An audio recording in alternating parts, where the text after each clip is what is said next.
It's also worth noting that the usage cost for any LLM tool is usually measured in tokens.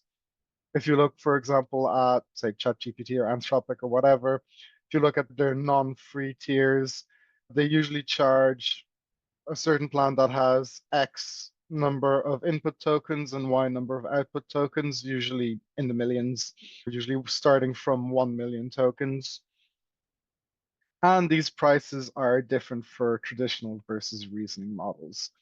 Here, this is just a screenshot of a tokenizer tool. It literally just shows you the input prompt, the string. Here, it's specifically for GPT-4o and GPT-4o mini, and how that gets turned into tokens at the bottom of the screen. So you can see each word here and how many miles to Babylon. This is a book I studied in secondary school. You can see that each word here is being turned into a token, helpfully color coded.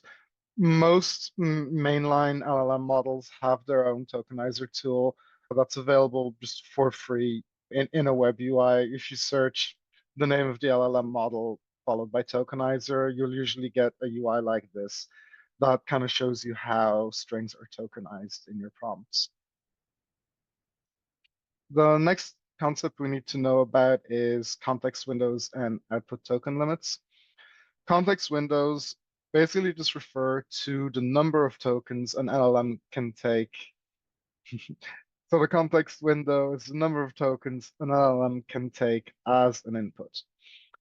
In most cases, you don't need to worry about this context window. It's usually quite large, often in the thousands or more. If you're, for example, trying to put your entire code base in as context, if you're doing something with code, then it might be a bit much. Or if you're, for example, putting in the entirety of War and Peace by Leo Tolstoy as part of your prompt, that can probably run afoul of a lot of context windows as well. But in most cases, you don't really need to worry about this. It's just something to be aware of.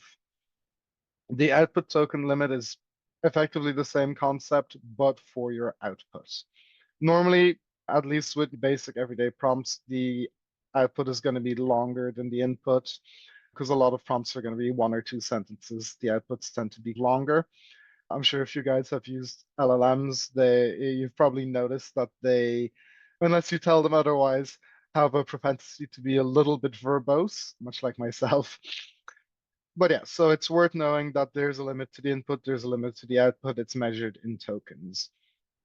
We're not really going to delve into anything deeper than that. We're not going to talk about RAG or fine tuning anything because this is meant to be a beginner friendly tutorial.